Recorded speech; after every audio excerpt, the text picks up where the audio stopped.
Hello and welcome back to this channel.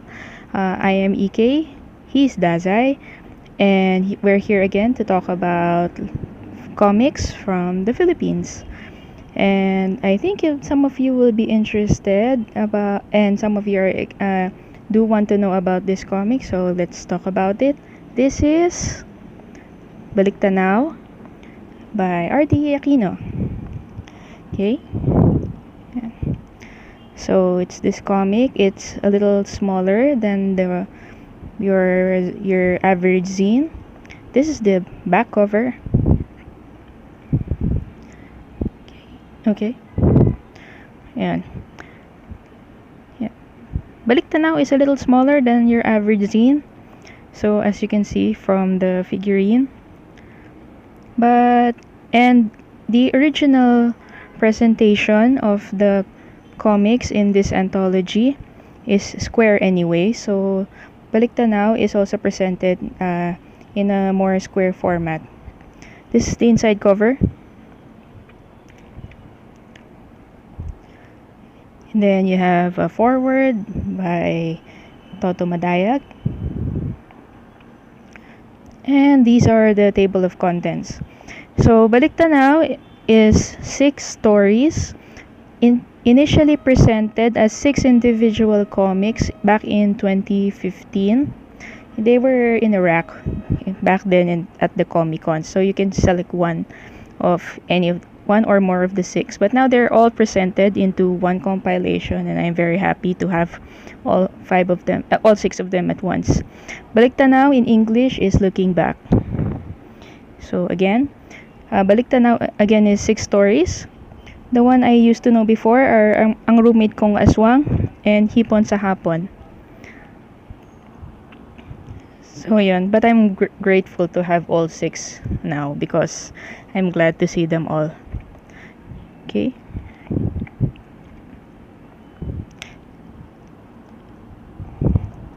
So yun. And what else? But these are now presented in a much improved presentation as compared to the not to say that the 2015 version was bad, but Ardie Aquino implemented all of what he learned over the past few years of making comics into these current 2020 versions of his comics, and you can see it in how he presents his pages and his panels as presented here. I have to start warning that, for instance, in this first story, it deals in loneliness and it deals in sad content. But you can see how effective he is in his paneling and in his overall story presentation, and how he paces his story through the panels. Okay, for example, in this page.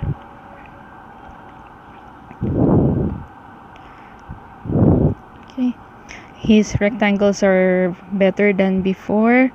The quality of his digital inking and the grayscale has improved a lot, and his overall presentation is clearer than before. So yeah, for instance, this story does have a fantastic element to it. Some of the stories in this anthology have fantasy, some of them do not. This one has. For instance, one of his limbs turns into different appendages, yeah, as an example. And as another example, Ang Roommate Kong Aswang is about an aswang, and it's funny in a lot of places. Some of the grayscale paneling still turns out a little dark, but it's not a major problem. It's just minor. Yeah. And you can still see the words inside. It's fine.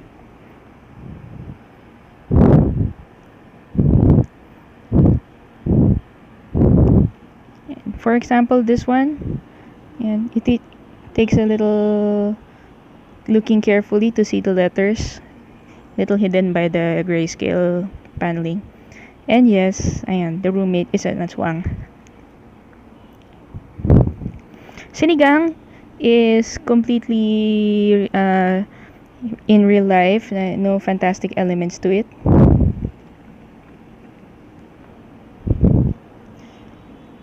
But you can see a good example of his improvements in paneling. This story does address the loneliness because of missing previous relationship. And this is one very good example of how much Ardie has improved in his paneling and overall presentation.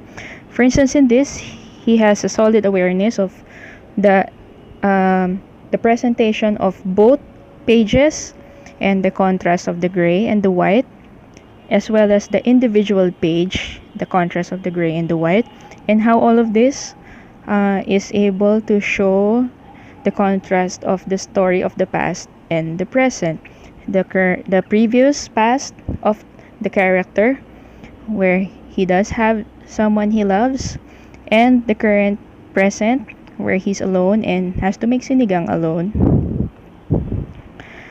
So all of these small things work to present the story more effectively.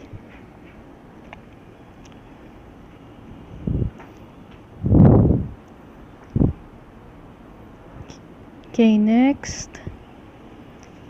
Extra Rice and Extra Fries is a semi-fantasy story.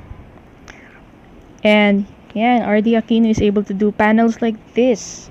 Panels you more expect of Rob Cham or Mervyn Malonzo, but it still works well with him. And it's done very well. Yeah.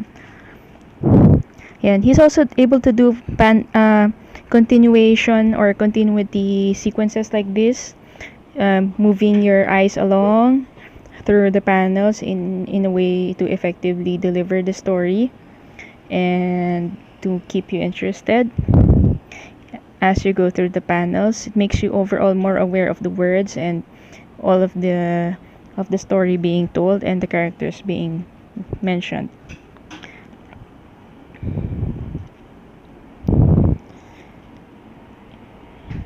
And then the Balik Tanaw story inside is another fantasy story.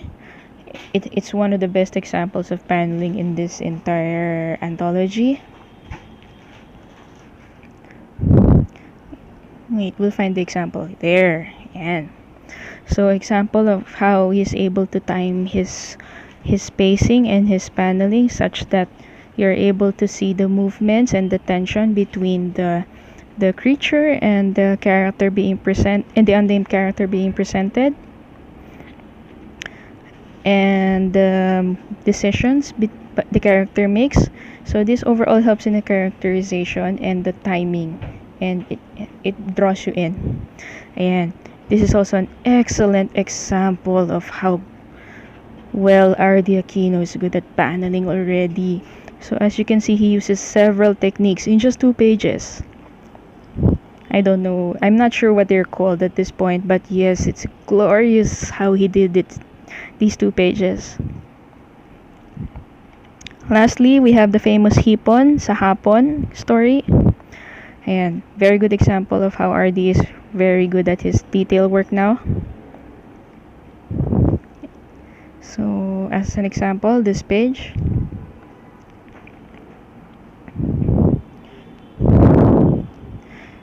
And he's able to give details and in his panels. Then yun, I saw the 2015 version of this. This is so much better. The story is the same and the run of the story is the same, but the pacing of the panels and the overall presentation of the panels is so much better. So meaning the whole story has been reworked as far as I can remember. So, and such that the paneling is so much improved now, and you're better able to relate to this character who eats the seafood and gets allergy reactions from the seafood, and other things happened to him from the seafood. So further panels from here would be spoiler, but yun. The whole thing has been reworked, and the ink, the digital inking, the paneling, the pacing have all been improved. Yan. This again is the back of the book. Since it's rather thick, this is the spine. And this is the cover again. Okay. Trigger warnings for mentions of suicide in this section because I do have to discuss it. Okay. Balik Tanaw, as I mentioned, is 6 stories made in 2015. Even Ardie admits that all of them are deal in loneliness and part of what he was feeling back at the time. And these feelings and this aspect of loneliness is present in all 6 of the stories in various ways. Sometimes he is alone after a relationship. Sometimes he really is alone. Sometimes he is alone. He is lonely because of other reasons, or because he came from a relationship, or yun. But in all of the stories, he is alone. All of them deal in sadness or depression of some sort. I have to warn that the very first story does deal and has a direct presentation of ending life, or in directly speaking of suicide. So if this is a concern to you, feel free to immediately skip the first story. And if stories of sadness and loneliness are not your thing, it's okay to avoid this story. But that said, if you're willing to read a story like this, it's a wonderful execution of these stories, both in the realist and the non-realist modes. Ardie Aquino has improved a lot over the 5 years that he has been making comics, because most of you are aware that he has been making comics since 2015 until the present. He has been trying a lot of things in comics, as some of you already know, and all of these attempts and all of these tries at making comics have improved his overall work, and it reflects in how he presented these revamped versions of his earlier work. So, and then ayun, the overall all of the one shots stand alone.